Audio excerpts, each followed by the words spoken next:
Good morning, Tampa Bay. What is going on? Channelside in the morning live from the Channelside Sports Network. I hope everybody had a great weekend. Happy Monday to everybody. The Buccaneers, unfortunately, did not look very hot. Unfortunately, there's no way around it. The Bucs did not look very hot. Saturday night against the Tennessee Titans. Of course, we obviously need to talk about the injury to Aaron Stinnie. He's gone for the full season, and the questions are still kind of mounting up, kind of racking up here, trying to figure out what's going to happen. With the offensive line, there's a lot of question marks. I've been saying that we are going to have question marks for like 3 weeks now, ever since Ryan Jensen went down. And here we are. We've got more question marks, and we still don't have any answers. The Rays stayed hot over the weekend, winning their third straight series, which is pretty freaking remarkable, if you ask me, especially where they were earlier in the season. And then we're going to wrap it up with some NBA, obviously some off-season. Jamal Crawford's Crawsover Pro-Am over the weekend, which featured LeBron James, Jason Tatum, Paulo Banchero, amongst others, DeJounte Murray.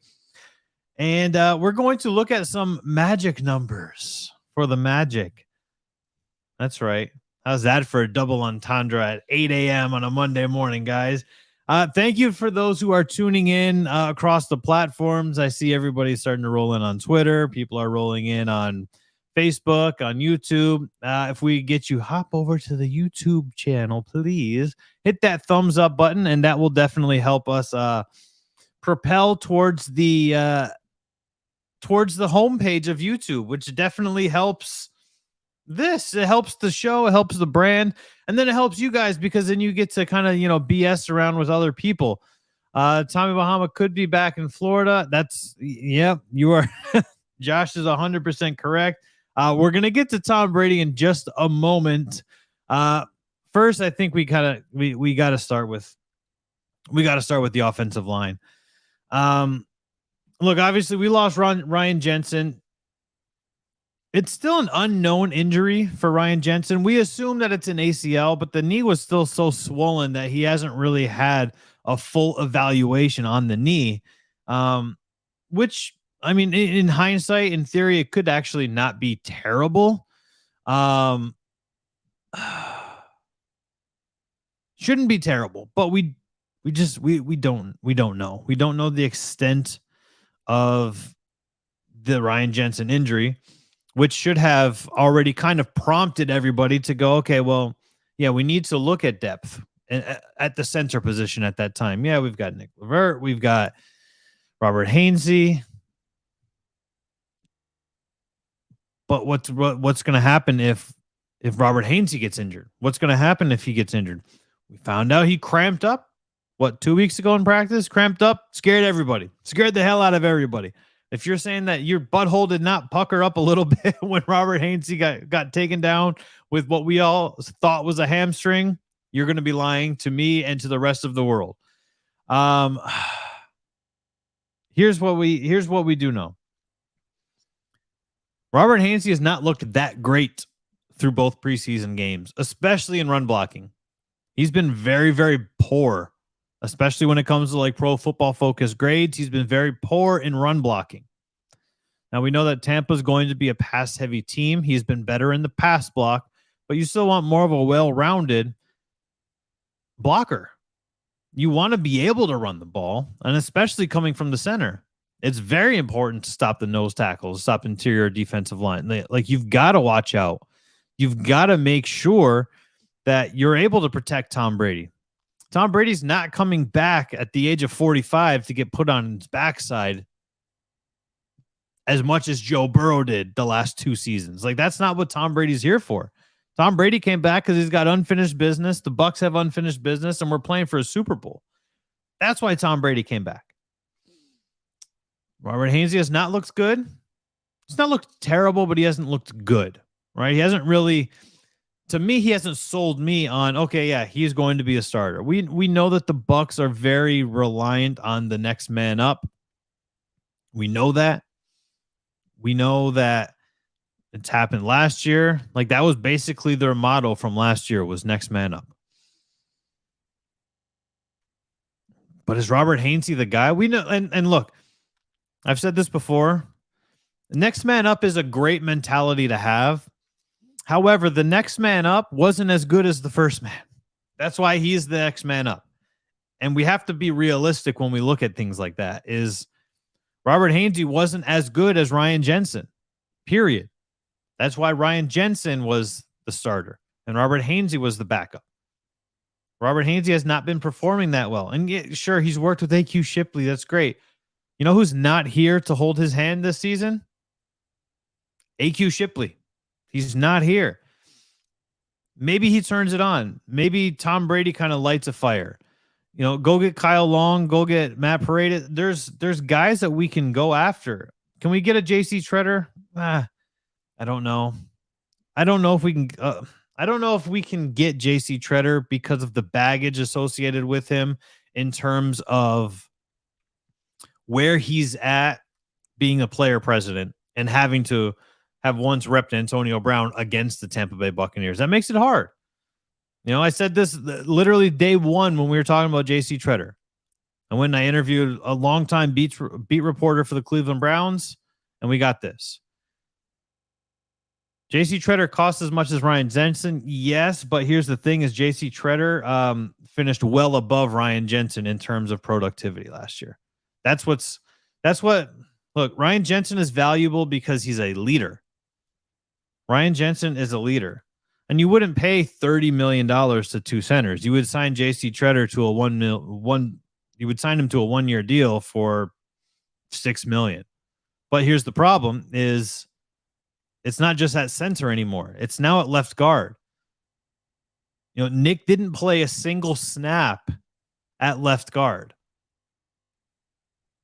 against the Titans. There was not a single snap against the Tennessee Titans played at left guard. It was primarily played at center.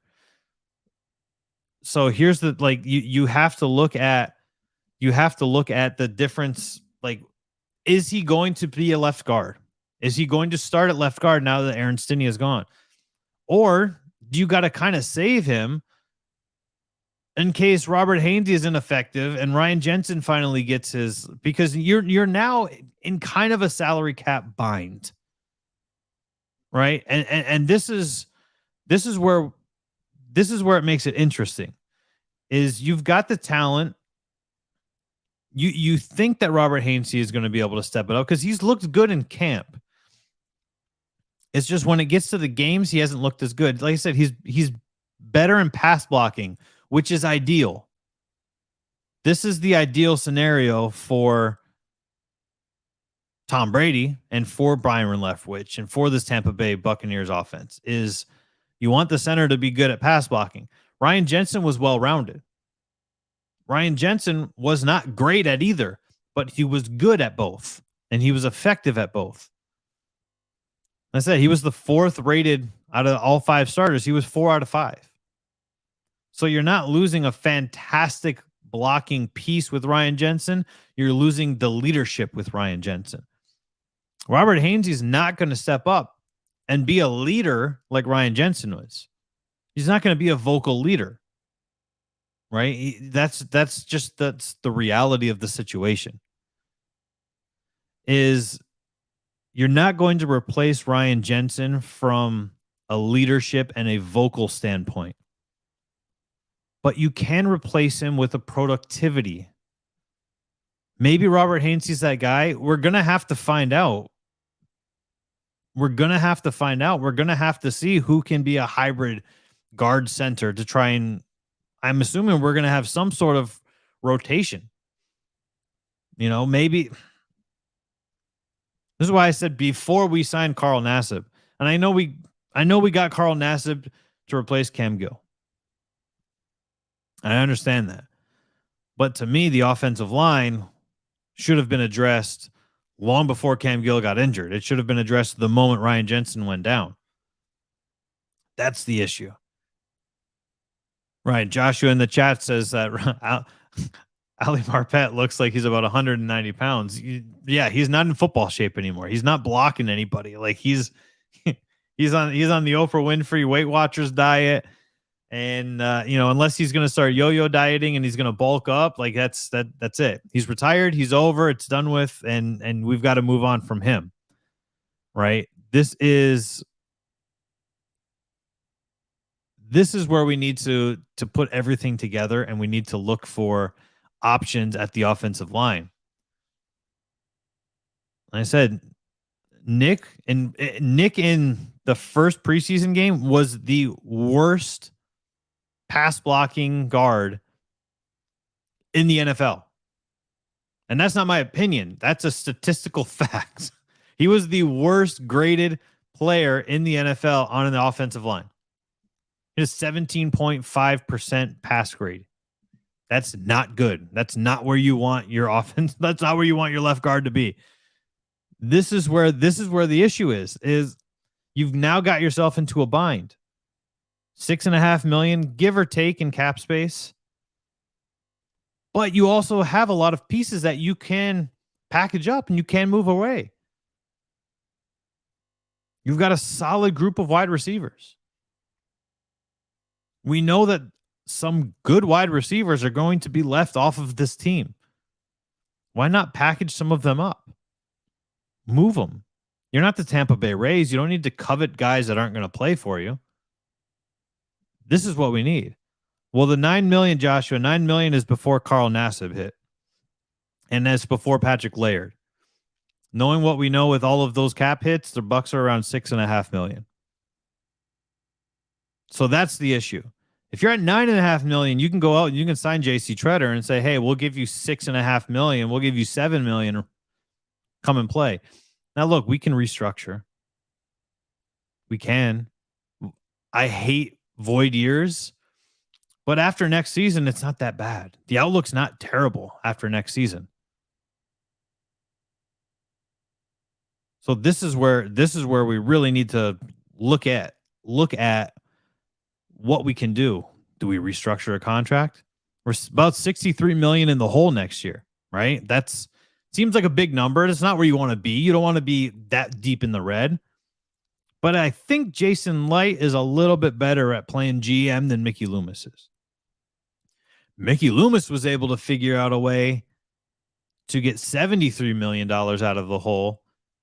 And not only do that, but sign Jarvis Landry and sign Tyrann Mathieu. I think it's possible. You can create cap space. Because at the end of the day, you're going to get somebody that is able and capable and wants to ring chase. You're going to get somebody that's at the twilight of their career or a recently retired player that wants to come back and play for a ring. Because the Buccaneers are the second favorite to win the Super Bowl behind the Buffalo Bills, which means that the chances of the Buccaneers playing in the Super Bowl are as high as they can be, as high as they need to be. They're the NFC favorite. The Packers are the third favorite to win the Super Bowl, and they're behind. Quite substantially, they're behind. They're behind they're like plus 250, plus 300 behind. So there you go. Like you can make things happen. And we know that Jason Light is good at what he does. So when we look at the cap and go, okay, well, is it pressing because now you possibly need two players? Because you can't expect a guy to play right guard, center, and left guard for the entire season. That's going to blow him up. And then what happens? What happens if Nick happens to go down? You got to get depth. And it honestly, it doesn't even matter who it is. You just got it. You need depth. You need bodies. And we're running out of bodies. The bodies are hitting the floor. Like that's not what you don't want that. You need the depth. And I've been saying for damn near a month now, get the depth. Help somebody out. Help the next guy out. Do you think Shaq Mason's going to be able to play every single snap? No, he's not. Like it's crazy because you're now in a bind. You went from looking like you were virtually untouchable on offense. The defense is look, the defense isn't great, but that front seven is fantastic. And I'm good with the front seven. The secondary should be good. The secondary should be fine when the regular season comes. And I'm not worried, and it's weird to say, but I'm more worried and concerned about the offense than I am the defense, because the offensive pieces that you have in place aren't that good at run blocking. And you need to run the ball. Sure, Todd Bowles said that he's no risk it, no biscuit, similarly to Bruce Arians, but you still need to protect Tom Brady. You still need to be able to run the ball. You didn't pay Leonard Fournette all of that money to be James White. So this is the issue. This is the issue. And this is where we like there's huge holes right now in offense. And the guys just need to step it up and they need to figure it out. And Jason Light, I think, is fine. Yes, Tom Brady. Like, I find it crazy. Like, we've been saying for forever, Tom Brady is not retiring. Tom Brady was taking time off. Tom Brady was doing whatever the hell he wants to do because he's Tom freaking Brady. The Bucs didn't need to tell us what he was doing. They didn't need to announce when they discussed it that he was going to be taking time off, because they don't have to tell us anything. They don't need to tell us anything. And when we're sitting at the press conferences and we're asking players and we're asking coaches questions, I have never once heard or asked about a PTO schedule for a particular player. We have never asked, can you give me an outline for August on Tom Brady's availability? If we look ahead for 2020, like, this is not regular. Like, it's not a regular 9-to-5 job where the beginning of the year rolls out, your manager sends you the schedule and says, put in your PTO request. Like, that's not how this works. And then it's published for everybody to know, to go, hey, yeah, you can't take time off, because the NFL is not a regular 9-to-5 job. And we don't need to know the information about why somebody leaves. I've heard plenty of reasons why Tom Brady left. We've heard about, the possibility of his mother being sick. Obviously, we hope that's not the case. Could be the case. We don't know, because it's not our business. We've heard that Tom Brady was on The Masked Singer. I love conspiracy theories, because like that to me it's fun, because the dates do line up. But he's coming back earlier unless he got eliminated first, right? So I guess it's entirely possible. I heard another good one. I heard that Tom Brady is traveling to Russia with Dennis Rodman to free Brittany Griner. That's another good one. I heard that Tom Brady is considering retirement and not going to come back. Here's the thing about Tom Brady and the retirement part, or having second thoughts or anything like that. All of us know Tom Brady as the competitor named Tom Brady. We don't know Tom Brady as the person, right? We know Tom Brady from interviews. We know Tom Brady from press conferences. We know Tom Brady from social media, but none of us truly know Tom Brady, the person. So when somebody says, oh, he's having second thoughts, he's going to retire, you don't know that. I don't know that. You don't know that. Nobody knows that.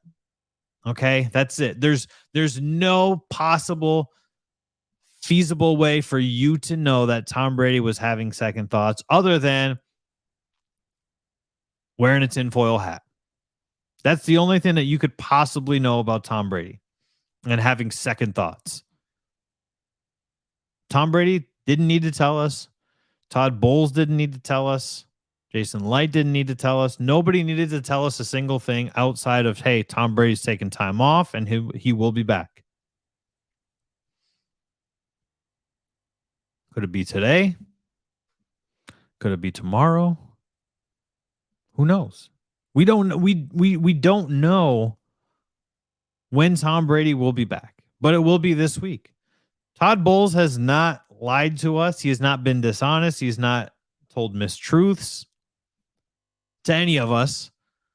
So there is literally no reason why we should not believe when Todd Bowles says something. There is absolutely no reason why. When Todd Bowles says something, and look, he's remained steadfast in, I know when he's coming back. I'm not worried. It's fine. It was predetermined. It was discussed before preseason started, before training camp started. So why are we so concerned that he took time off? Why are we so concerned? And I know that it's because of the society that we're in now. We want to know everything. Everybody wants to know everything because we're so connected with our cell phones that we have to know everything at all times. And I get it from that aspect. And I've enjoyed the conspiracy theories. I enjoy it. Tom Brady went to the Bahamas. That's another new one, right? Like Tom Brady's in the Bahamas. I personally I think the Dennis Rodman one is the funnest. No, I didn't come up with that one. Some people think that I came up with that one, but I didn't, and I find that very funny. The Tom Brady, Dennis Rodman, Brittany Griner one, that to me, that one takes the cake. That Tom Brady was just like, yep, I'm out. See ya. Like I don't know. I just find it crazy. What we do know, and here's always been my thought, and it doesn't matter what he was doing, and it doesn't. But Tom Brady was readily available for the first time in 2 decades for just over a month. Whether he was actually handling business outside of football or not, you are absolutely out of your mind if you do not think that his agent's phone was ringing off the hook. He had the regular line and the bat line. Both of those lines were probably ringing off of the hook, and you can't tell me that they weren't. The greatest quarterback of all time is now retired, and he's readily available. He worked on the Fox Sports deal while he was retired, for Christ's sake. Right? It's Tom Brady retired from football and made more money in a month than he did his entire career. Think about that. And I know Tom Brady's taken like team-friendly deals. You know, he's cut down on salary cap hits and things like that. But Tom Brady was retired for just over a month, and he made $300 million from Fox Sports. That could have, you know what? Honestly, that could have been. I don't know if I've ever seen anybody tie the Masked Singer into that Fox Sports argument. I know I kind of touched on it loosely on Friday, but they're on the same network. So I enjoy that. That's why for me, it's kind of fun. What we did find out over the weekend, Dana White with a truth bomb for us. Like, holy hell. During UFC 278, Dana White was talking with the Gronkowskis, and he told us a story that we'd never heard before. Dana White told us that Tom Brady and Rob Gronkowski going to the Las Vegas Raiders, that was a thing. That deal was almost done. It was a done deal until John Gruden squashed it and said, I don't want those guys. We know John Gruden was fascinated with Derek Carr, and Derek Carr likewise with John Gruden, and they had a great friendship.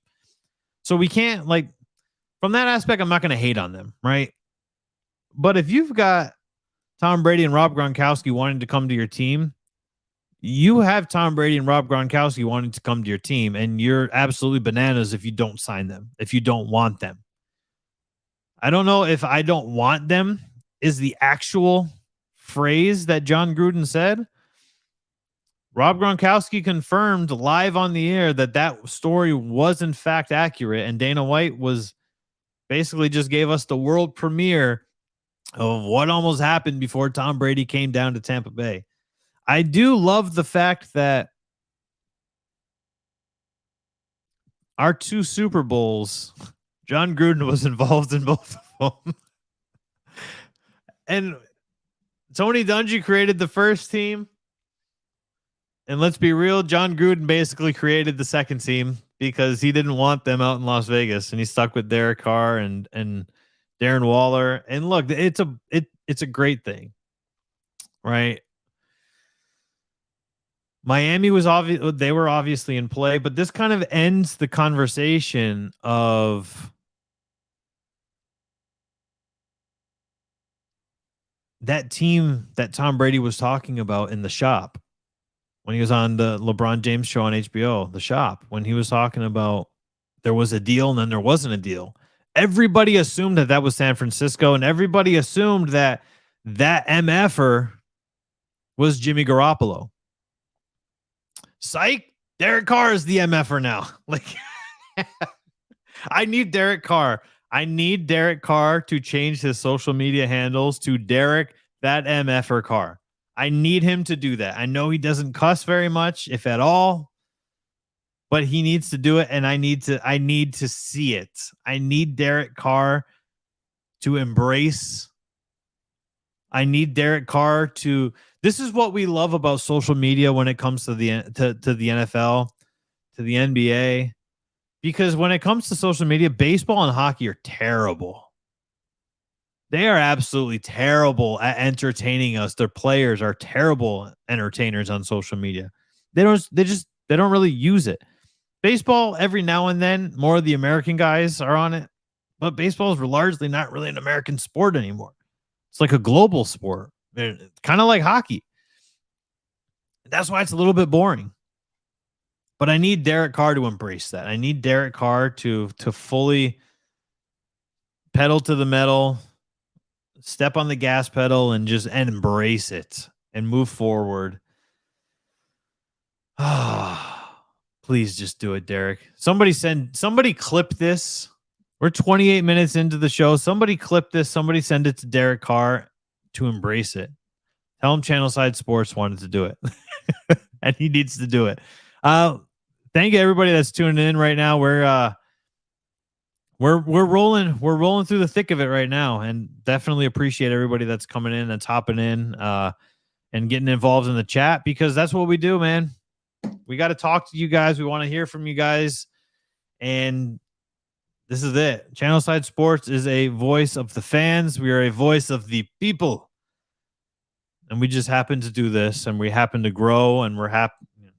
2.1 million people reached over the last 2 months, with 91% of them locally based in the greater Tampa Bay area. Can't be wrong, can they?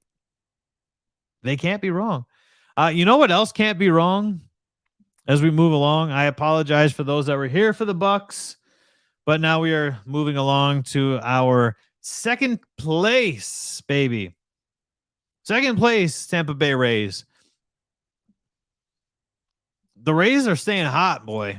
Let me tell you, the Rays are staying hot.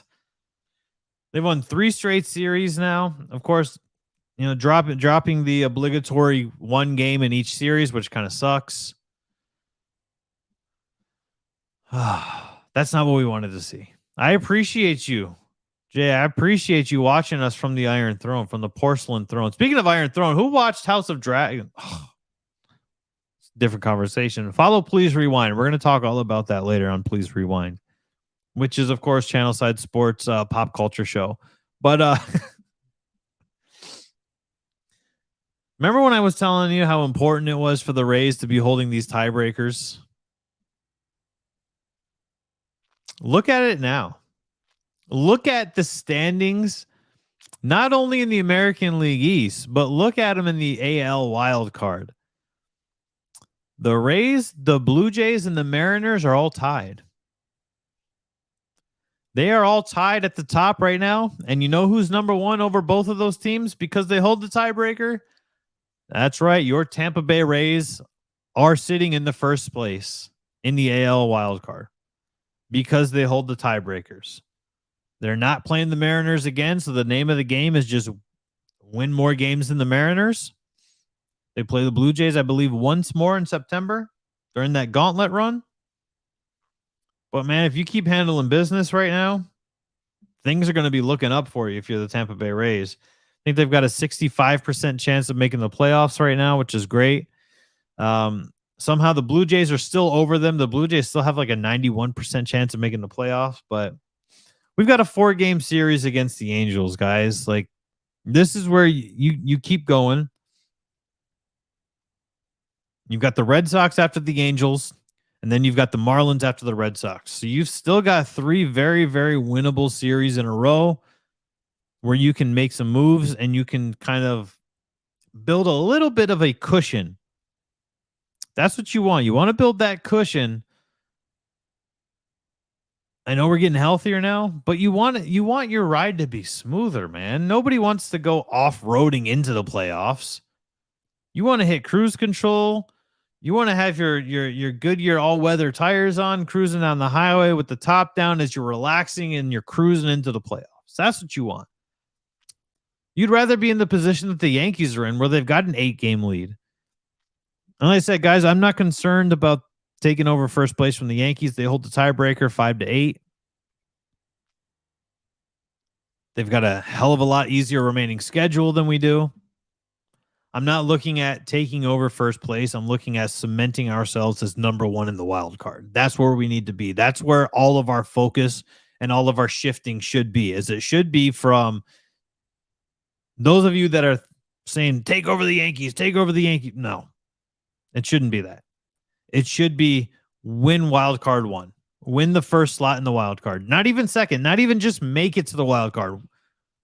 Take over, cement yourselves in that first spot. You've already got the tiebreaker. Now let's build some game leads, because the Mariners have just as tough of a schedule as the Rays do for the remainder. And the Blue Jays are moderately, I think the Blue Jays are like in the middle of the pack when it's in terms of strength of schedule for the remainder of the season. Right in the middle of the pack. Take advantage of this easy stretch that you have. They've already done it thus far. Nobody thought they were going to win 2 out of 3 against the Yankees in the Bronx, but they did. And then they went 2 out of 3. Like, everything is starting to line up. Yandy Diaz got super hot. Welcome back to the team, Harold Ramirez. Harold Ramirez had 3 hits yesterday. He had 2 hits the day before. Harold Ramirez is just hitting everything that comes at him right now. This is what we need. This is where we need to go. 4-game series against the Angels. The Angels are struggling. The only time the Angels don't seem to struggle is when Shohei Ohtani is on the mound. Shohei Ohtani, as of right now, is not in their lineup during this 4-game series against the Rays. The only possibility is Wednesday. Shane McClanahan is on the mound Wednesday, and the Angels do not have a designated pitcher in the rotation lined up for that day yet. So we can assume that it is him. So let's just assume that he has the Rays number again. They win 3 and they go 3-1 in this series. I'm okay with that. You can't split these series. You got to go 3-1, 4-0. You have to, because it's not getting any easier from here on out. Keep building that momentum. And here's the thing, guys, is we all know this. We all know that momentum in sports is the thing. If you're building all of this momentum heading into this gauntlet you have in September, great. You could surprise a lot of people in September. If you enter September down 8 games from the Yankees, like I said, I don't care. To me, it doesn't matter. I don't know. Jay in the chat says, I know we're breaking back here, but Tom Brady's back and expected to practice for Adam Schefter. We'll have to check and make sure that's the actual Adam Schefter, not one of those fake Adam Schefter Twitter accounts. God knows that people have gotten had on those very, very often. But they found their groove. Remember, it wasn't long ago when we were talking about the Rays being in 4th place in the AL East, but they were able to hang on. And they were able to stay exactly where they wanted to stay. And they were able to stay within striking range and in striking distance. And they're here. And they're ready to make their move, and they're ready to pounce. And this eclectic bunch of players from Durham was able to keep them afloat and not completely sink. Sure, they fell to 4th. Kevin Cash did his thing. They were able to bring themselves back up, and now we're talking about a team that's in 2nd place because they hold the tiebreaker over the Blue Jays. They need to keep winning. Got to take 3. They've got to take 3 of the 4 over the Angels because that's the only realistic sure thing that they've got. I'm looking forward to it. Who watched the crossover solely because LeBron James was playing? And here's the power of LeBron James. And for those who don't know my stance and my takes on basketball, LeBron James is one of the greatest players that we've ever seen. He is. I was fortunate enough to watch the vast majority of Michael Jordan's career, being born in 1986. And I vividly remember watching as far back as 1991. I still very vividly remember that. The same way I very vividly can tell you about things that happened in the WWF in that time. So when people go, yeah, but you were too young. No, I wasn't. If you're in our age generation, you were fortunate enough to see Michael Jordan, to see Kobe Bryant, to see Shaquille O'Neal, to see LeBron James. We're able to see all of these things now. We were able to watch all of these players play. And it's a fantastic thing. So if you're one of those guys that is, that's got to hate on somebody to build somebody else up, LeBron James fans do that with Jordan all the time and vice versa. Like, just stop. Just stop. The crossover, of course, we know yesterday, Jason Tatum, Paulo Banchero, LeBron James, Jamal Crawford, Isaiah Thomas. There's so many guys that were playing yesterday. Unfortunately, it got shut down because there was condensation on the floor. I don't know if there was just too many people in the building, plus poor ventilation, but it did get shut down in the second quarter, which is unfortunate. But it's also really, really cool because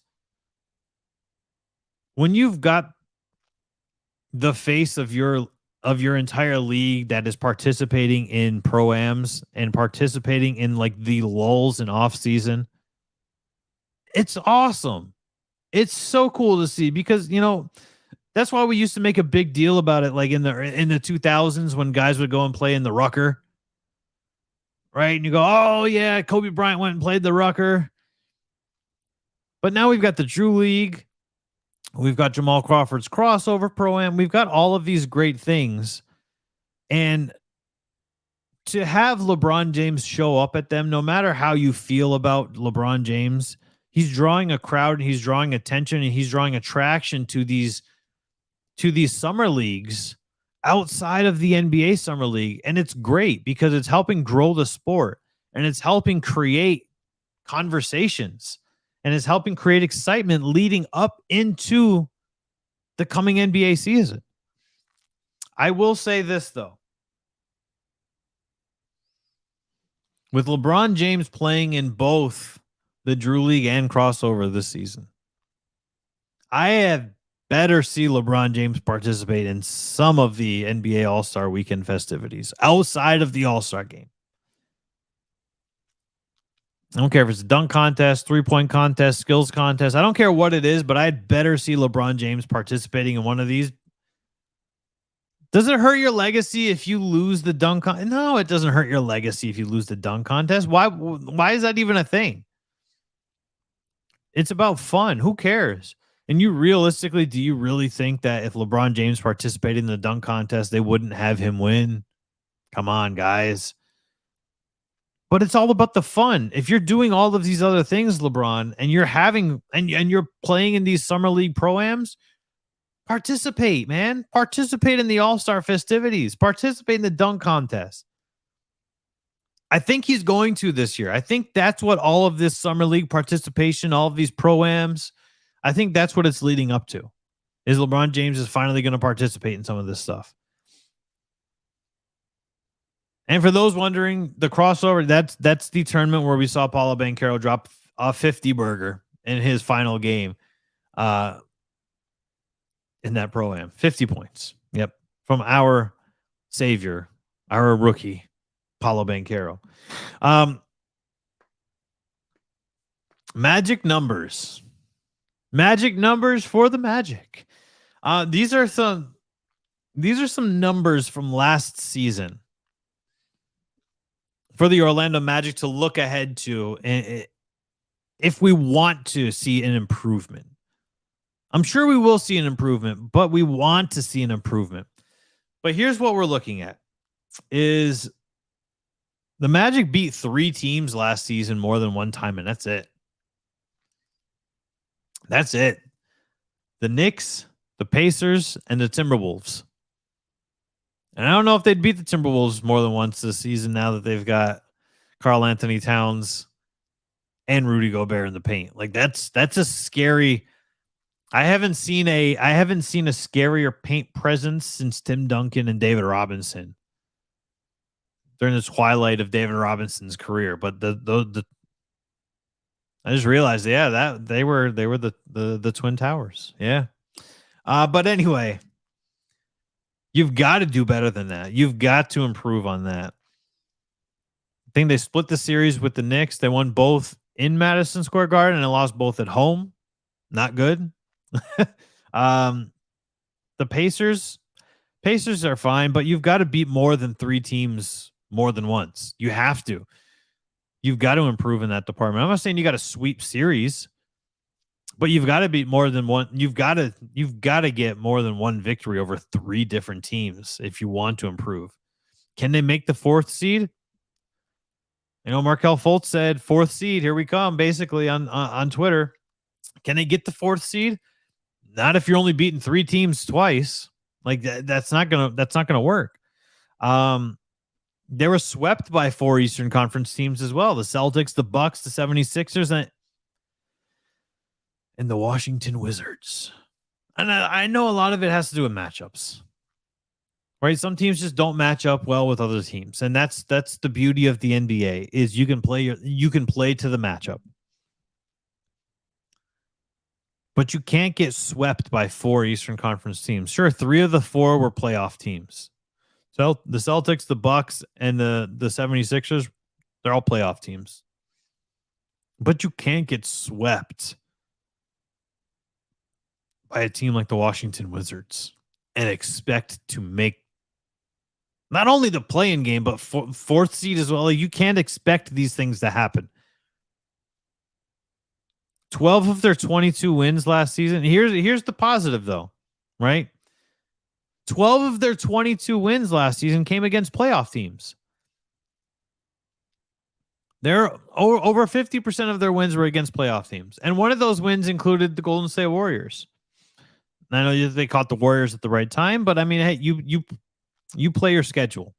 That's what in any sport, you play your schedule. I hate when I hate when people use the argument and go, yeah, but they had a cake schedule. It's not like they make the schedule. They play who they play. They play who's scheduled. They play who they're scheduled to play. That's what it is. So when you tell me, oh well, it's not. They played the Warriors earlier in the season, and Clay was coming back, or Steph was on reduced time. He was on time management. Like, doesn't matter. You play who you play. Period. And if 12 of your 22 wins came against playoff teams, that's promising. Like I said, that's a promising stretch on getting swept by 3 Eastern Conference playoff teams. So if you're shooting over 50% in terms of wins and there were playoff teams, that's good. That's where you want to be. Other areas of improvement, of course, for the Magic this season: 2-7 in games decided by one possession. Got to close out games.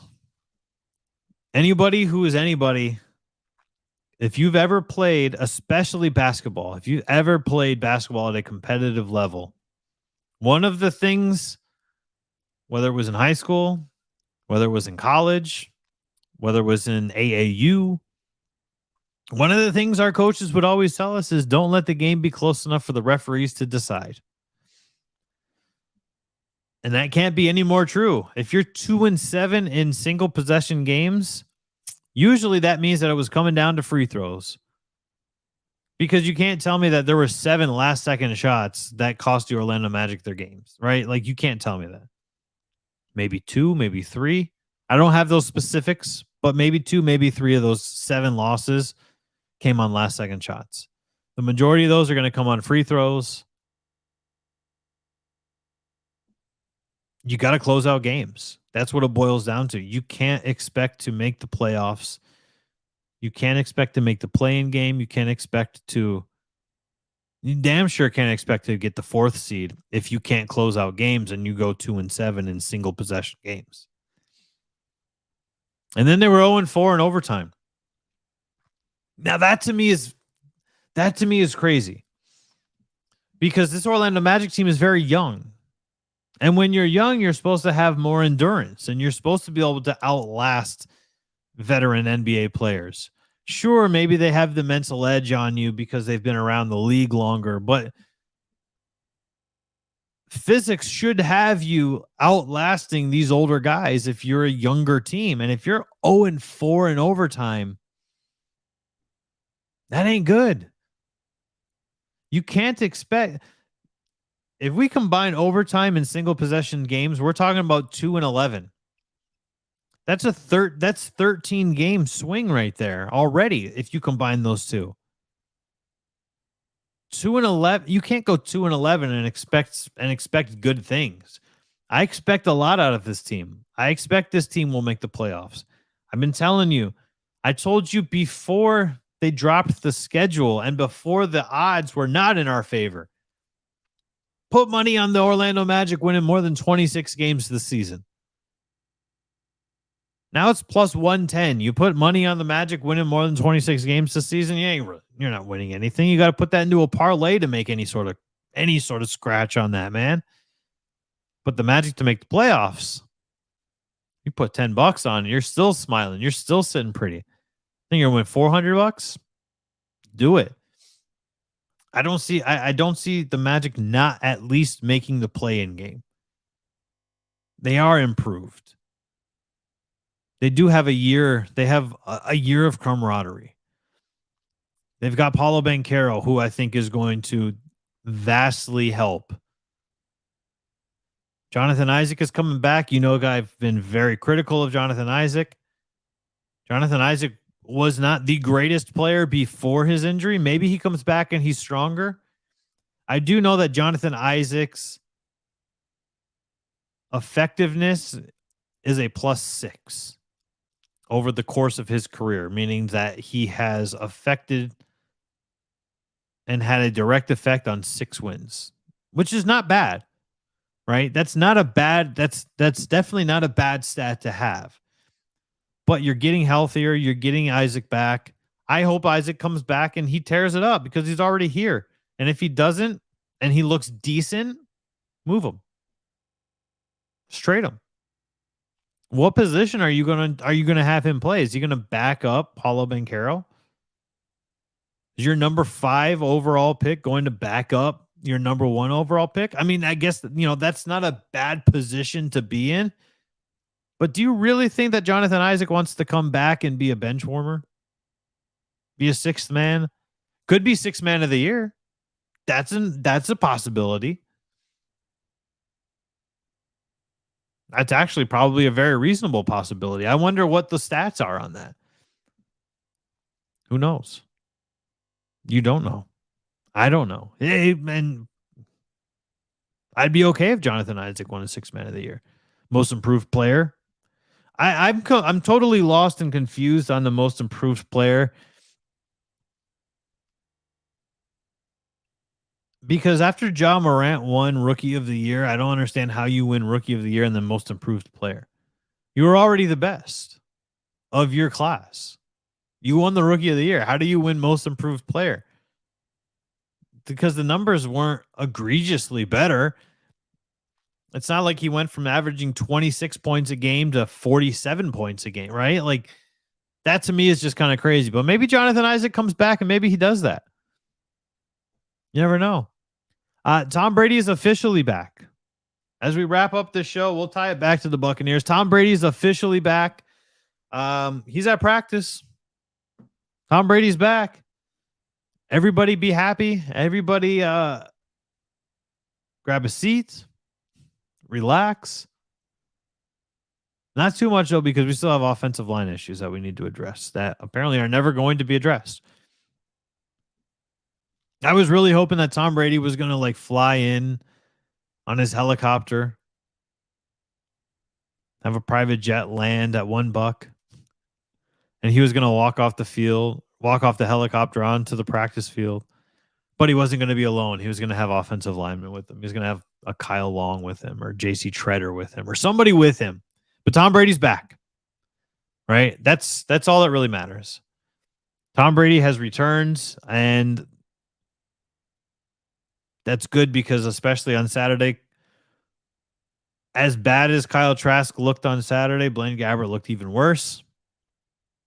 So the question mark at quarterback after Tom Brady could not be any bigger. But now that he's back, let's all take a sigh of relief, and let's try to figure out what's going to happen with this offensive line, because holy crap, guys, this could get very, very scary very quickly on the offensive line if they don't address at least the depth. I'm not saying you have to go out and get former Pro Bowlers, all pros. You don't have to do that. You just, at this point, you need able-bodied human beings that have experience in the positions you're signing them for. That's all you need. Make it happen. If you can get lucky and get somebody like a Kyle Long to come out of retirement and sign him to a small deal for a 1-year rental deal, kind of like how the Rays sign veterans to these 1-year rental deals, do it, right? What's the worst that's going to happen? The worst that's going to happen is Robert Hainsey is going to learn from a fantastic player. Nick Levert's going to learn from a fantastic. That's the worst thing that's going to happen is your young guys are going to learn from great players. That's the worst possible outcome for the Tampa Bay Buccaneers. Restructure some contracts. I'll throw together some numbers, and we can restructure some contracts, and we can see how we can create some cap space and what we can do. Obviously, we're going to have to do some voids when it comes to void years, but hey, it is what it is. Tom Brady is back. Woosah, everybody. Let's move on, move forward. Look ahead to the Indianapolis Colts, who are still in a Twitter battle with the Detroit Lions after Saturday's preseason game, which is still very funny to me. I love when guys are fired up about the preseason. Competitors compete. That's what it boils down to. That's all it is. I don't care. I don't want to hear about, yeah, but it's practice. What's the preseason? Good. Get fired up. That's what you want. You want your guys fired up going into the season because competitors compete. If you're just going through the motions and you don't seem to care, you're just trying to get through training camp, trying to get through the preseason to the regular season, you're going to come out flat. We see it every single year. We see it every single year where a team comes out flat, they kind of fall on their face, and they don't get going until it's too late in the season. How often did we see that with the San Diego Chargers and Phillip Rivers and LaDainian Tomlinson, where they'd come out and they'd be 2-6, and then they go on this 6-7 game winning streak. And you're like, well, they were 2-6 and now they're in the playoffs. We would see that all the time because they would start out slow because you don't take training camp and preseason serious. It's very serious, especially for somebody like Kyle Trask. Especially when you're trying to figure out what's going on at quarterback, especially when you're trying to figure out what the hell we're going to do in offensive line. Like I said, Nick looked absolutely atrocious in week 1 in pass blocking. You can't look bad in pass blocking when it comes to the Tampa Bay offense. You can't. You just simply cannot, or you're going to find yourself on the outside looking in. unfortunately, there is no outside looking in for some of these guys any longer because we're lacking depth so badly. Maybe they'll listen. Maybe somebody's going to listen. Who knows? I'm not sure. That's going to wrap it up for us today on this Monday edition of Channelside in the Morning, live from the Channelside Sports Network. I appreciate everybody that tuned in. I think we eclipsed 35 viewers at one point, a bunch of chats, whether it was on Twitter, Facebook, YouTube. Thank you if you tuned into the YouTube, because I know Facebook is always giving us issues. And Twitter is just a pain in the ass for me to read when you guys comment. That's why we don't like Twitter. It's just, it's difficult to read your chat comments on Twitter. Thank you for tuning in. We're going to do it all over again tomorrow. And I guess we're going to talk a lot about Tom Brady returning. Hopefully we're going to talk about something. Improving with this offensive line and a roster change or something. But I am Danny. Make sure you follow us on all of the social media platforms. Just search for the Channelside Sports Network. Stay tuned. Join the movement and follow along for Tampa Bay's next generation of sports talk, and keep it locked with the original, not any of these upcoming